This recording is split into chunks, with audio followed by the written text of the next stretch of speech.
میرے بھائیوں، آپ جانتے ہیں کہ موت ایک اٹل حقیقت ہے،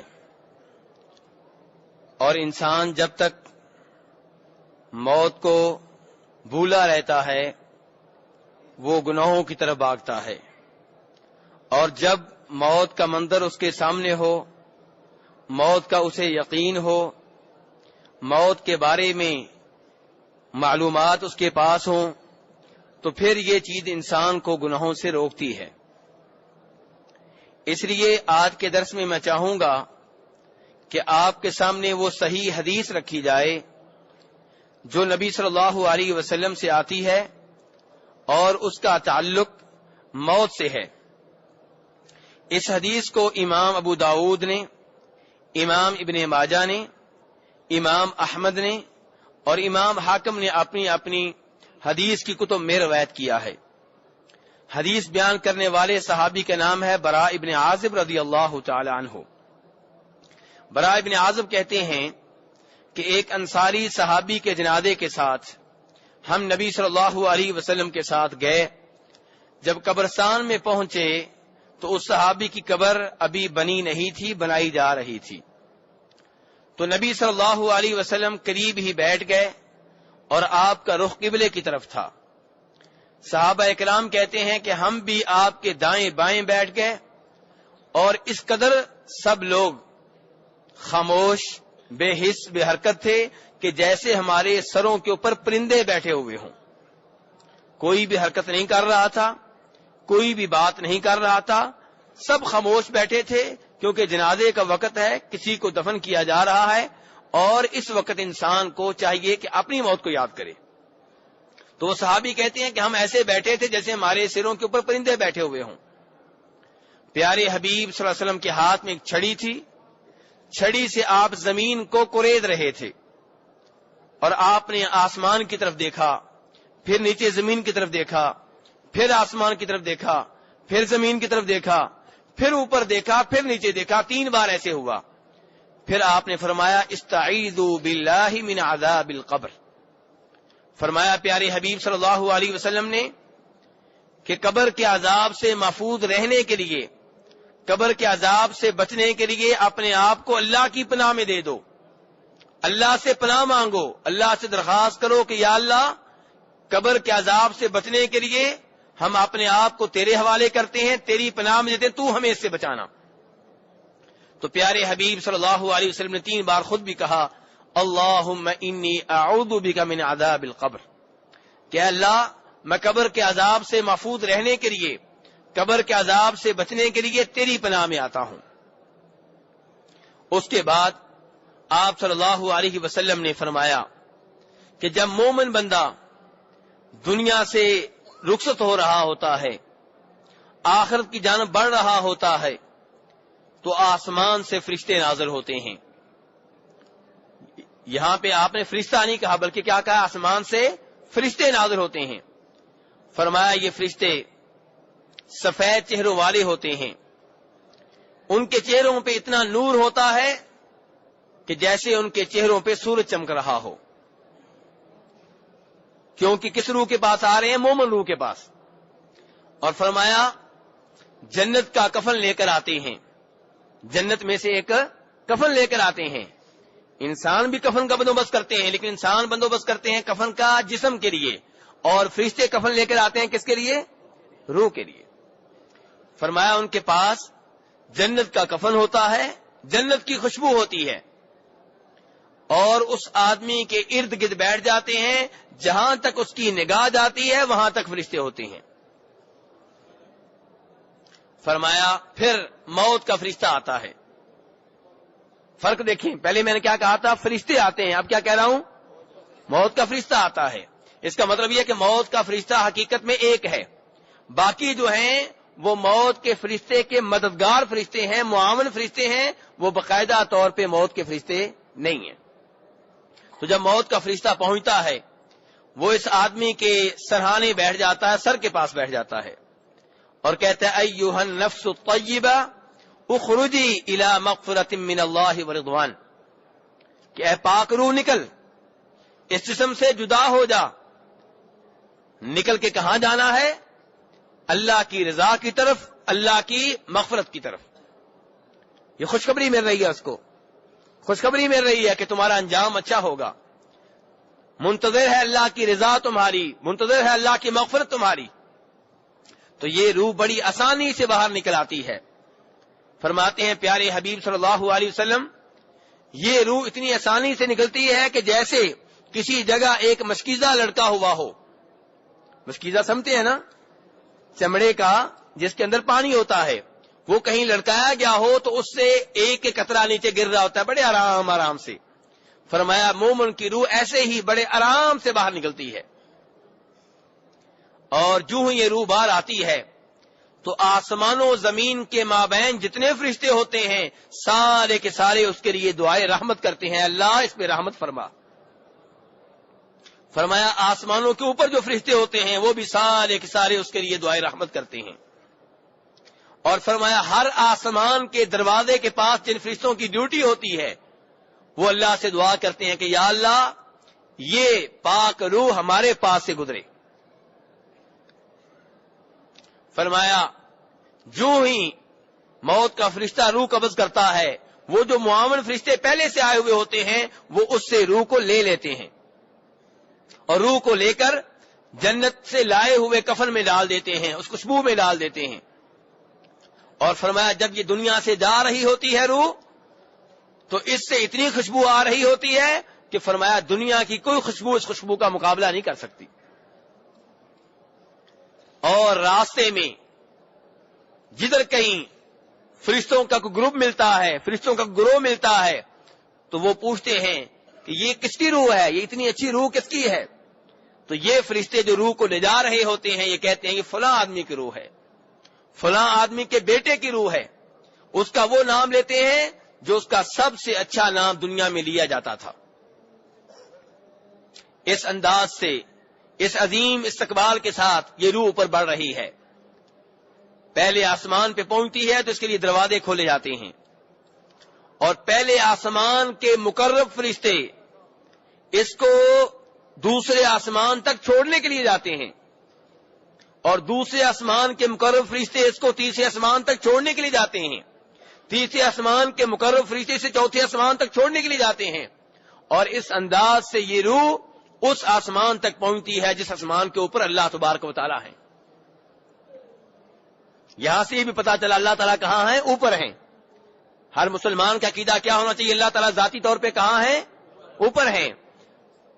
اوپر ہونے کے باوجود اللہ تعالیٰ ہر ایک کو دیکھ رہے ہیں، ہر آواز کو سنتے ہیں، ہر ایک کو جانتے ہیں، ہر ایک اس کے کنٹرول میں ہے، ہر ایک اس کی قدرت میں ہے، لیکن خود ذاتی طور پہ اللہ تعالیٰ اوپر ہے. جب یہ عظیم روح اوپر پہنچتی ہے تو اللہ تبارک و تعالیٰ حکم دیتے ہیں کہ میرے اس بندے کو زمین پہ لے جاؤ، کیونکہ میں نے ان سے وعدہ کیا تھا کہ زمین سے پیدا کیا ہے، پھر تمہیں زمین میں بھیجوں گا اور آخر ایک دن تمہیں زمین سے دوبارہ زندہ کر کے اٹھاؤں گا. تو یہ روح اوپر سے واپس آتی ہے اور دوسری طرف انسان اس کے جسم کو قبر تک چھوڑنے کے لیے آ چکے ہوتے ہیں.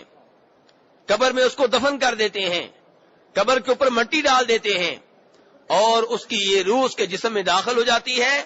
تو پھر حساب کتاب کے فرشتے پہنچ جاتے ہیں.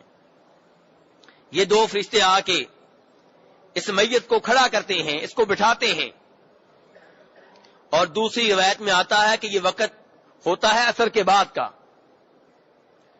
تو چونکہ یہ مومن روح ہے یہ کہتی ہے کہ مجھے نماز پڑھنے دو، میری نماز لیٹ ہو رہی ہے. کتنی عظیم روح ہے جسے قبر میں بھی نماز کی فکر ہے. تو بہرحال موت کے فرشتے بٹھاتے ہیں اور پوچھتے ہیں مر ربک، کہ تمہارا رب کون ہے؟ تو جواب کیا ملتا ہے؟ ربی اللہ، میرا رب کون ہے؟ اللہ تعالی. میرے بھائی جو عربی جانتے ہیں ان کے بارے میں سمجھ آتی ہے کہ وہ جواب دے لیں گے، جن کو عربی نہیں آتی وہ کیسے جواب دیں گے؟ تو میرے بھائی اللہ تعالیٰ سکھائے گا. آپ کے عمل نیک ہوں گے، قبر میں عربی بھی سمجھائے گی، صحیح جواب کی توفیق بھی اللہ تعالیٰ دے گا. اور اگر اعمال برے ہوں، اعمال گندے ہوں، اللہ ناراض ہو، تو چاہے آج کل کے رواج کے مطابق قبر کے اوپر کھڑے ہو کے اذانیں دی جائیں، میت کو سکھایا جائے کہ فرشتے سوال کریں تو جواب یہ دینا ہے، کوئی فائدہ نہیں ہوگا، بلکہ اللہ تعالیٰ کا اعلان ہے کہ وَمَا أَنْتَ بِمُسْمِعٍ مَّن فِي الْقُبُورِ، کہ جو قبروں میں ہیں انہیں آپ اپنی آواز نہیں سنا سکتے۔ اللہ تعالیٰ کا صاف صاف اعلان ہے، جو بھی قبر میں ہے، بڑا ہو چھوٹا، مرد ہو عورت، نیک ہو بد، اللہ نے لفظ بولا ہے من کا کہ وَمَا أَنْتَ بِمُسْمِعٍ مَّن فِي الْقُبُورِ، جو بھی قبروں میں ہیں ان تک آپ اپنی آواز نہیں پہنچا سکتے۔ تو یہ اوپر سے اذانیں دینے کا فائدہ کوئی نہیں ہے، اوپر سے لقمے دینے کا کوئی فائدہ نہیں ہے۔ اور اسی سے ملتی جلتی وہ بات ہے جو بخاری شریف میں آتی ہے، جس میں جناب عبداللہ ابن عمر کہتے ہیں ان لوگوں سے جنہوں نے عبد الرحمن بن عوف رضی اللہ عنہ کی قبر کے اوپر خیمہ گاڑ دیا تھا تاکہ انہیں دھوپ نہ لگے، انہوں نے کہا تھا اس خیمے کو اکھاڑ دو، انہیں سایہ دے گا تو ان کا عمل دے گا۔ تو بات کس سے بنتی ہے؟ عمل سے بات بنتی ہے میرے بھائی۔ تو اس کہنے کا مطلب یہ ہے کہ اب اس سے سوال ہو رہے ہیں اور اللہ کی توفیق سے جواب دے رہا ہے، کیونکہ اس نے جو زندگی گزاری ہے وہ زندگی گزاری جس کے اوپر رب راضی ہے۔ اب اللہ اس کو توفیق دے رہا ہے کہ اس سوال کا جواب کیا دینا ہے، کیسے دینا ہے۔ تو مر ربک کے بعد سوال ہوتا ہے من نبیک کا، تمہارے نبی کون ہیں؟ اور کچھ روایات میں آتا ہے کہ تمہارا اس آدمی کے بارے میں کیا خیال ہے، اور اشارہ کس طرف ہوتا ہے؟ نبی صلی اللہ علیہ وسلم کی طرف۔ تو اس کی وجہ سے کئی لوگ سمجھتے ہیں کہ شاید آپ کی تصویر وہاں پہ دکھائی جاتی ہے یا آپ قبر میں حاضر ہوتے ہیں۔ نہیں میرے بھائی، یہ بات غلط ہے، کسی صحیح حدیث سے اس بات کا ثبوت نہیں ملتا۔ تو بہرحال یہ جواب دیتا ہے کہ میرے نبی کون ہے؟ محمد صلی اللہ علیہ وسلم۔ پھر سوال ہوتا ہے ما دین، تمہارا دین کیا ہے؟ وہ کہتا ہے دین علیہ السلام، میرا دین اسلام ہے۔ اور پھر سوال ہوتا ہے ما عملک، تمہارا عمل کیا ہے، کیا کرتے رہے ہو؟ تو میرے بھائی اس سوال کے اوپر بھی غور کریں اور اس کے جواب کے اوپر بھی غور کریں۔ سوال کیا ہو رہا ہے؟ ما عملک، تمہارے عمل کیسے ہیں، تمہارے عمل کیا ہیں؟ تو وہ آگے سے کہتا ہے قرأت کتاب اللہ فآمنت به وصدقت، کہ میں نے اللہ کے کلام کو پڑھا، اللہ کے کلام کی تلاوت کی اور اس کے اوپر ایمان لے کر آیا، اسے سچا جانا۔ نمبر ایک کیا کیا؟ اللہ کے کلام کو پڑھا، اس کی تلاوت کی ہے۔ میرے وہ بھائی جو تلاوت نہیں کرتے، جنہوں نے آج تک تلاوت نہیں سیکھی، یہ کیا جواب دیں گے؟ اور صرف تلاوت سیکھ لینا کافی نہیں ہے، وہ آدمی کیا کہہ رہا ہے؟ میں نے تلاوت بھی کی، ایمان بھی لے آیا۔ جب آپ تلاوت کریں آپ کو پتہ نہ ہو قرآن کیا کہہ رہا ہے، آپ ایمان کس چیز پہ لا رہے ہیں؟ ایمان تو اسی چیز کا نام ہے کہ آپ تلاوت کریں، اللہ کوئی بات کہے اور آپ کہیں میں نے اللہ کی اس بات کو قبول کیا، میں اس پہ ایمان لے کر آیا۔ وصدقت، اور میں نے اس کو سچا جانا۔ تو میرے بھائی جب وہ ایسے شاندار جواب دیتا ہے، آسمان سے آواز آتی ہے صدق عبدی، کہ میرے بندے نے صحیح جواب دیے ہیں، میرا بندہ اس امتحان میں کامیاب ہے، میرے بندے نے جو کہا سچ کہا ہے۔ فَأَفْرِشُوهُ مِنَ الْجَنَّةِ وَأَلْبِسُوهُ مِنَ الْجَنَّةِ، فرمایا اس کا بستر لگا دو۔ کون سا بستر؟ جنت کا بستر۔ اور اس کو لباس پہنا دو۔ کون سا لباس؟ دیکھیے غور کیجئے، حالانکہ انسان بھی 3 کفن دے کے بیچتے ہیں، ایسے ہے کہ نہیں ہے؟ لیکن اس کو اب وہاں پہ لباس کون سا مل رہا ہے؟ جنت کا۔ پتہ چلا بات عمل کی ہے۔ عمل اگر آپ کے اچھے ہیں تو قبر میں سب کچھ مل رہا ہے، بستر بھی لگ گیا ہے، جنت کا لباس بھی مل گیا ہے۔ اور اگر عمل اچھے نہیں ہیں تو چاہے آپ قبر پختہ بنا لیں، چاہے آپ گنبد بنا لیں، چاہے آپ سنگے مرمر کی بلڈنگ قائم کر لیں، چاہے آپ اس کو ارکے گلاب سے دھوئیں، چاہے چادریں صبح و شام چڑھائیں، چاہے پھول چڑھائیں، اگر بتیاں لگا لیں، اللہ کی قسم اگر اس کے اعمال برے ہیں، ان تمام چیزوں کا اسے کوئی فائدہ نہیں ہوگا۔ بات عمل کی ہے، عمل کی۔ تو اس عظیم آدمی کے چونکہ اعمال اچھے ہیں تو اس کو جنت کا بستر مل چکا ہے، جنت کا لباس مل چکا ہے۔ اور فرمایا اس کی قبر اتنی وسیع کر دی جاتی ہے کہ جہاں تک اس کی نگاہ جاتی ہے وہاں تک اس کی قبر وسیع ہوتی ہے۔ اب ہم نے قبر کتنی بنائی تھی؟ چھوٹی سی بنائی تھی نا، لیکن کیا اس کے لیے کوئی مسئلہ ہے؟ بستر جنت کا، لباس جنت کا، اور قبر اتنی وسیع کہ اتنا وسیع اس کا اپنا گھر بھی نہیں ہوگا. گھر میں بھی ایک ہی کمرہ ملتا ہے نا، بڑی مشکل سے. کوئی امیر بھی ہو تو ایک کمرہ ہی ملتا ہے نا. اور یہاں پہ کیا ہے کہ جہاں تک اس کی نگاہ جاتی ہے وہاں تک اس کی قبر وسیع ہے. یہ ہے برزخ کی دنیا، یہ ہے غیبی باتیں.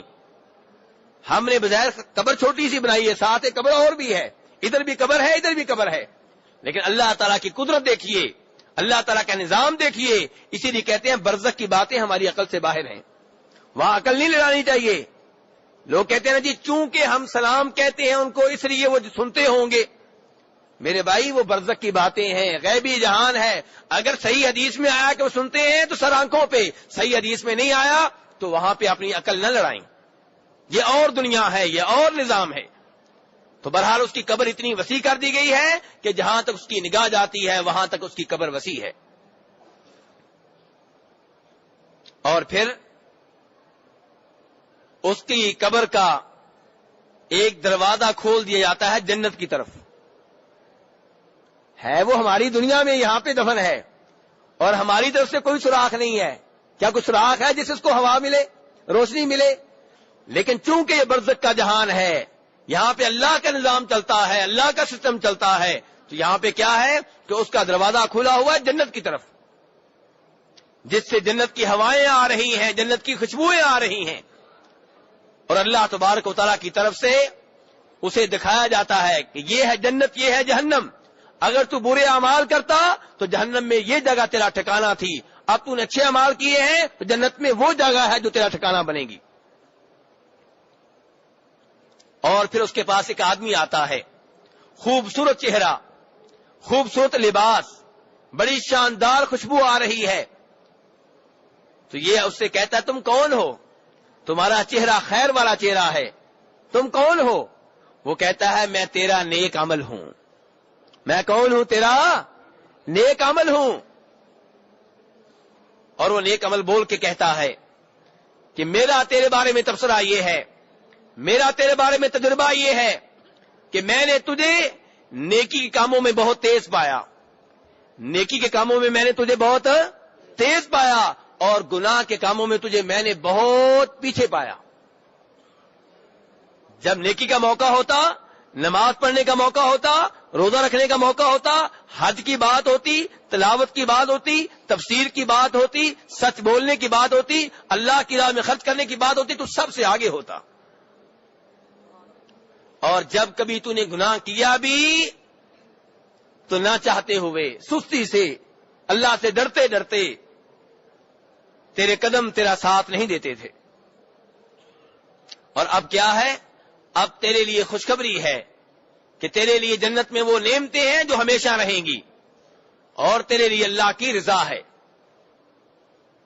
جب وہ آدمی یہ سارا کچھ دیکھتا ہے تو کہتا ہے یا اللہ جلدی سے قیامت بپا کر دے تاکہ میں اپنے گھر والوں سے مل سکوں. اور اسی حدیث میں فرماتے ہیں پیارے حبیب صلی اللہ علیہ وسلم کہ اس کے برعکس جب اس آدمی کے فوت ہونے کا وقت ہوتا ہے، جو کافر ہوتا ہے، جو بد ہوتا ہے، جو برا ہوتا ہے، تو آسمان سے فرشتے آتے ہیں. مومن روح کے پاس فرشتے کون سے آئے تھے؟ سفید چہروں والے، جن کے چہروں پہ ایسے نور تھا جیسے سورج چمک رہا ہو. فرمایا اب اس آدمی کے پاس وہ فرشتے آتے ہیں جو سیاہ چہروں والے، سخت زبان، سخت دل، اور اس کے دائیں بائیں بیٹھ جاتے ہیں. جہاں تک اس کی نگاہ پہنچ رہی ہوتی ہے وہاں تک وہ بیٹھے ہوتے ہیں. اور دوسری روایت میں آتا ہے کہ یہ آدمی ان کو دیکھتا ہے، ان کی گفتگو کو سنتا ہے. اور پھر موت کا فرشتہ بھی پہنچ جاتا ہے اور وہ اس کے سر کے پاس آتا ہے.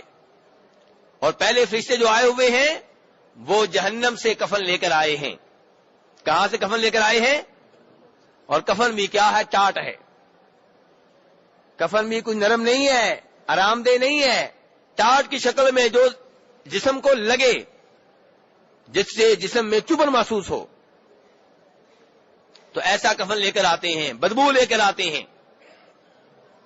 اور یہ موت کا فرشتہ جب سرہانے بیٹھتا ہے تو اس سے کہتا ہے کہ خبیث روح باہر نکل، اللہ تعالیٰ کا غضب اور اللہ کا عذاب تیرا منتظر ہے۔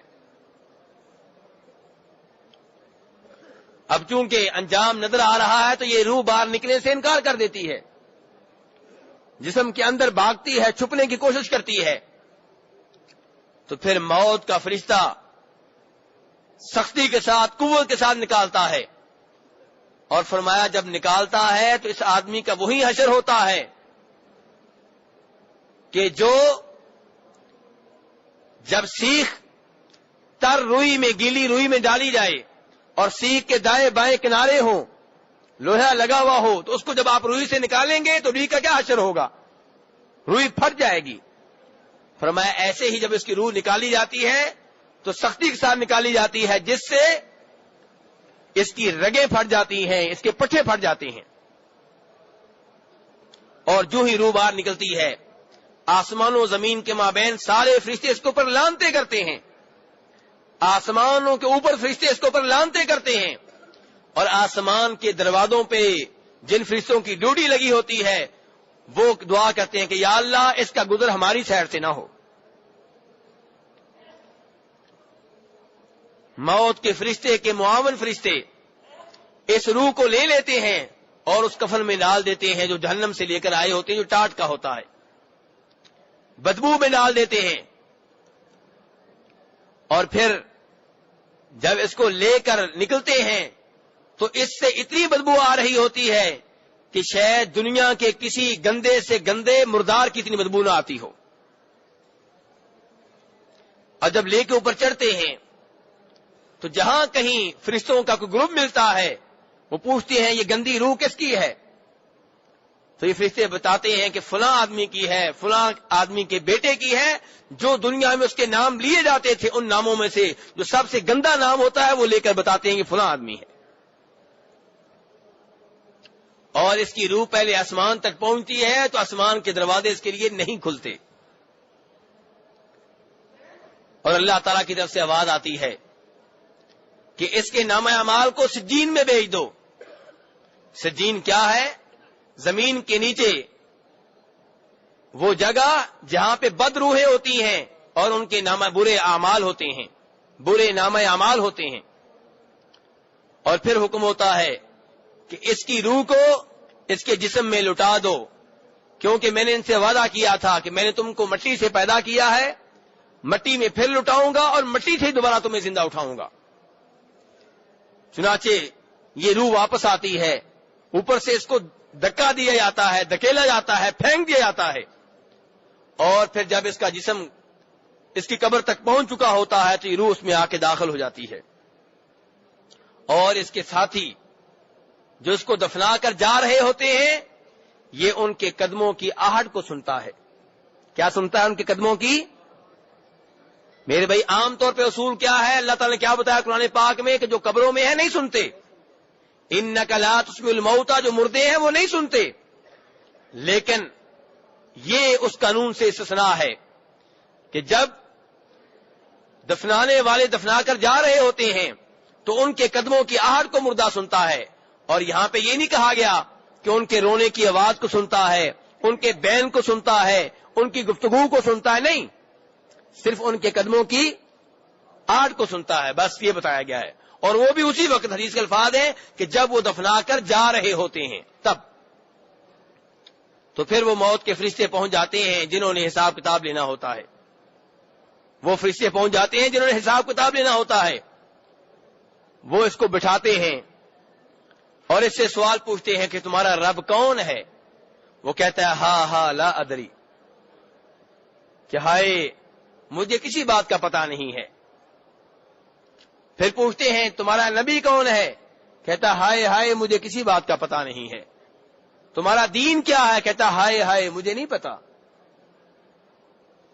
کہ نہ اس نے قرآن پڑھا، نہ اس نے علم لیا، نہ اس کو کسی بات کا پتہ چلا۔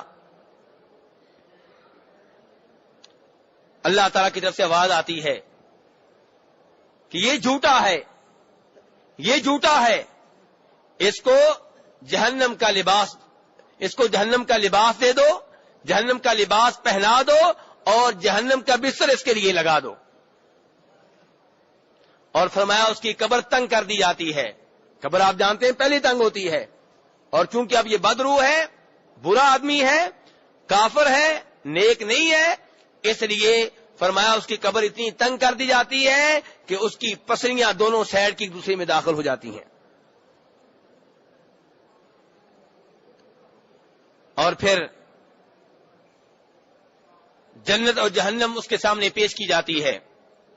اسے بتایا جاتا ہے کہ اگر تو اچھے اعمال کرتا تو جنت میں یہ تیرا ٹھکانہ تھا, اب تو نے برے اعمال کیے ہیں تو جہنم میں یہ جگہ تیرا ٹھکانہ ہوگی. اور پھر اس کی قبر میں سے ایک دروازہ جہنم کی طرف کھول دیا جاتا ہے, جس سے جہنم کی بدبو آتی ہے, جہنم کی گرمی اور تپش آتی ہے. اور پھر اس کے پاس ایک آدمی آتا ہے, گندے کپڑے, بدبو آ رہی ہے, کبھی چہرہ ہے. یہ اس کو دیکھ کے کہتا ہے تو کون ہے, تیرا چہرہ بڑا برا چہرہ ہے. وہ کہتا ہے میں تیرا عمل ہوں, تیرا برا عمل ہوں, اور میری تیرے بارے میں گواہی ہے, میرا تیرے بارے میں تبصرہ ہے کہ تو گناہ کے کاموں میں بہت شیر تھا, گناہ کرنے میں تجھ میں بڑی جرت واقع ہوئی تھی, گناہ کرنے کے لیے بہت تو تیز تھا, اور نیکی کاموں میں تو بہت پیچھے پیچھے رہتا تھا. اب اللہ کا عذاب تیرا منتظر ہے. جب وہ دیکھتا ہے کہ میرا انجام یہ ہوتا ہے تو وہ کہتا ہے یا اللہ قیامت واقع نہ کرنا, قیامت نہ آئے. دنیا میں انسان کیا کرتا ہے, دنیا میں انسان کہتا ہے کہ جس مصیبت میں ہوں اس سے جان چھوٹ جائے, آگے دیکھ لیں گے کیا ہوگا. لیکن وہ اب قبر میں پہنچ چکا ہے, اس کو پتہ ہے آگے کیا ہو رہا ہے. تو چونکہ قیامت کے بعد, قیامت بپا ہونے کے بعد جو عذاب ملے گا وہ اس سے زیادہ سخت ہے, اس لیے کہتا ہے یا اللہ قیامت نہ واقع ہو, یعنی کہ یہ عذاب اس عذاب کے مقابلے میں ہلکا ہے.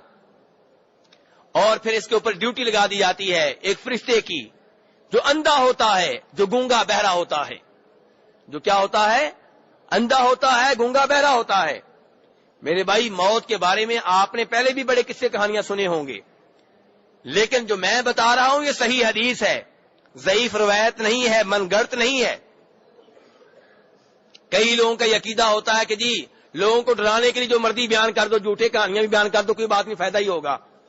جھوٹے خواب, جھوٹے قصے, نہیں نہیں نہیں, جھوٹ بولنا جائز نہیں ہے چاہے آپ کا ارادہ اچھا ہو. لیکن یہ صحیح حدیث ہے پیارے حبیب صلی اللہ علیہ وسلم کی کہ اس کے اوپر ڈیوٹی لگائی جاتی ہے ایسے فرشتے کی جو اندھا ہوتا ہے, گونگا بہرا ہوتا ہے, اور اس کے ہاتھ میں ہتھوڑا ہوتا ہے. اتنا سخت ہتھوڑا, فرماتے ہیں پیارے حبیب صلی اللہ علیہ وسلم کہ اگر کسی پہاڑ پہ مارا جائے تو پہاڑ ریزہ ریزہ ہو جائے. لیکن یہاں پہ اس ہتھوڑے سے اس انسان کو مارا جا رہا ہے, اور یہ ریزہ ریزہ ہو جائے گا, پھر اس کو ٹھیک کیا جائے گا, پھر مارا جائے گا, اور یہ عذاب کا سلسلہ جاری و ساری رہے گا.